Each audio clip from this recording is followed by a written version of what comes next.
drift from your camera. It's like a knife held in your hand. What you mad about? I don't know and I don't give a damn. Break the rules because I can. Let everybody see their future here in me. Just watch the wheel go round. I'll cheer as you go down. You're only smoke and mirrors. You're only smoke and mirrors. You're only smoke and mirrors. You're only smoke and mirrors tonight. Boy, I just can't get enough of that theme music. Smoke and Mirrors, Cody Rhodes' old theme music. Just cannot get enough of that. Hello, everybody. This is indeed Change the F Up, the only place where the format is never the same because reasons. I am, of course, Nate, the effing great, joined here, as always, by my lovely co-host, the one and only VicTori Bell. How are you doing today? I'm good. I'm celebrating because it's my day, apparently. It is. Happy International Women's Day to all women all around the world, because you need definitely a lot of appreciation. Always, not just this specific day entirely. But before we get too deep into the show, a couple things I want to kind of touch base on with a lot of people. This goes out first to the fans that listen to the show. We are on the precipice of something amazing that we need your help with. So my co-host has been having a fan page that's been going on for quite a while now. And right now, it's finally reached up to 915 likes so far, I believe. I think so. I believe that's 915. I'm going to double check it right now. But yeah, basically, I made the announcement over social media that we really would like your guys' help, and we would really like to get her up to 1,000, because I've been told plenty of times that the first 1,000 is always the toughest, but the rest of the way, pretty easy. Yep, 915. So, and of course, I also made the announcement that if we can get her up to 1,000 likes, that I will do a repeat of what I did for my 1,000 Twitter follower deal, in which I will do a special crazy video. And thing is that I wanted it to be special. I didn't want it to be something that I came up with entirely, so I said, you know what? Whatever that may be, I'm just going to give it to my co-host. Whatever she comes up with, whatever maniacal, twisted, sadistic torture that she could put me through, I'll do it. It doesn't matter, so feel free to just have at it when we get to that point. So I'm sure the ideas are just cycling through your head right now. Yeah, we don't have much time. Hopefully I'll get that 1,000, and then boom, it'll happen. But I was also trying to think of some form of promotion of what I should do and what do you do when you reach 1,000? I mean, when you did, of course, a fun test, and I know, it's really funny though. Like 1,000, I guess, is really not that many people, especially when you look at other cosplayers and stuff, and everybody's pages. Like, people get a lot of likes, and I love it. I love to spread the love and like everybody that I can, as long as I actually do like it. Right. Like, if I like your work, I will throw you a like. But I was just wondering, like, I mean, the first 1,000 is kind of special. It's like your first $100 as a business or something like that. So I'm gonna make you do something, but I think I should have to do something too. But nothing. I'm not gonna do like crazy maniacal testing on myself. But, either like maybe a new video or something like that. Maybe see what people like, see what people want. Do you have any ideas that you could throw at me right now? Well, if you're going to do a new video or something like that, I would probably suggest one where you don't break a prop, but that's just me.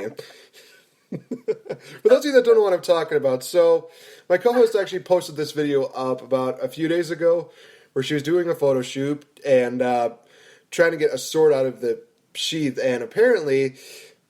Well, you know what? Why don't you explain what basically happened? Because I think you do better justice than me explaining, really. Well, it's an older sword, so it doesn't always come out very easily, and I guess I sheathed it a little too strong. I usually leave a little gap so I can easily, like, take it out like a cool person, but I sheathed it really strong, really hard, really strong.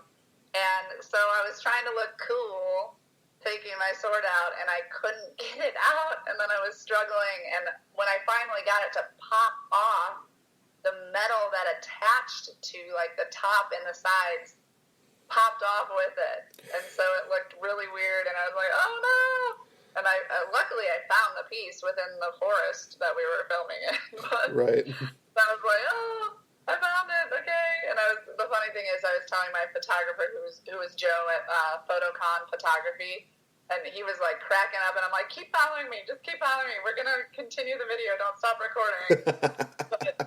And he was like, oh, don't worry, I'm not stopping. He's just like, are you kidding me? This is like YouTube-worthy gold right here. Really. Like, you look like an idiot right now. And especially because, like, I had those, like, demon eyes. And I really, you get into that, like, people who do photo shoots and stuff, you get into, like, the rhythm. Like, you're like, I'm feeling myself. And I was feeling myself, and then I ruined it. And that's kind of, like, the story of my life is, like, I shouldn't be too serious because I ruin something all the time. So. Well... yeah, I'm not even going to just disagree with that. I mean, so another thing that we want to touch base on is that my co-host actually brought up the idea that I'm going to be going through with, that since Change the F Up is indeed more of its own brand, we are going to be working on having its own Facebook fan page. So be sure to look out for that. Hopefully within the next, hopefully going to try to get this done by the end of the month before WrestleMania time, which will happen on April 2nd, so be sure to look out for that. It'll be awesome. It'll definitely promote the show quite a bit, plus give you guys a little bit of input as to, what you guys want to see from the show, what you want us to talk about. It really would help to know what you guys want to hear from us more than, thinking about, let's talk about that. Let's talk about this. Why don't we just talk about this? We'd like to know what you guys like to think of. Maybe we'll get more interactive with you guys, answer questions or anything like that. So by all means, keep an eye out for that. So it's more based on, me and when I get the fan page ready to go. So it's going to be awesome. It's going to be great. So I think I've talked too much right now. Let's talk about what we came here to talk about. That being, of course, the Deadersons Season 1. Now, I did get a chance to review it, and we were talking a little bit about it before the show about what we're going to talk about today. So this is kind of going to be more off of somebody else's viewpoint. So basically coming from her view, because she is obviously a part of it as Stacy Slaughters, which again was solely the reason why I started watching in the first place. But then, like I said, I got more interested in the stories that were going on, like the thing between Delia and Ash, and why Griff was such a goof, and everything that goes on with Donna and David Deaderson. So much of the stories actually went through into it. I'm like, okay, this is actually a pretty good series. I'm actually enjoying this a lot. So I guess first things first, if you could describe Season 1 with one word, what would you probably best describe it as? Ooh, one word.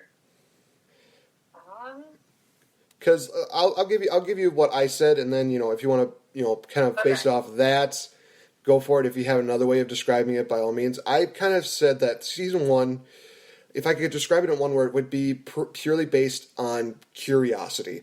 The fact that the undead want to know what it's like to be amongst the living, and vice versa, as well as what goes on beyond the walls.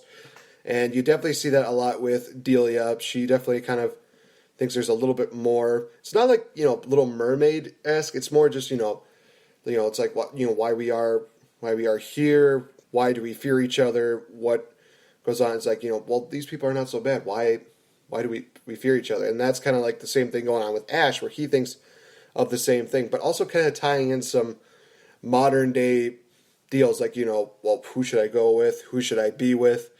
What are the best ways to promote this business, everything like that. So I think it has more to do with curiosity, but I don't know. Do you agree, or do you have another way of looking at it? I agree. I didn't know if you were asking me to describe my whole experience shooting Season 1, but you meant what I would just describe Season 1 show-wise, like what you guys got to see? Well, let's do that. Let's combine the two. Let's do first, show-wise, what you think of it, and then your experience, what you thought of it. do have to say, maybe, I think this happens with all shows, like the first season. Maybe the first, like, word that I can describe it is, like, roller coaster. And then the second one is unsuspecting, something like that. Okay. Curiosity, and that kind of correlates with one another a little bit in ways.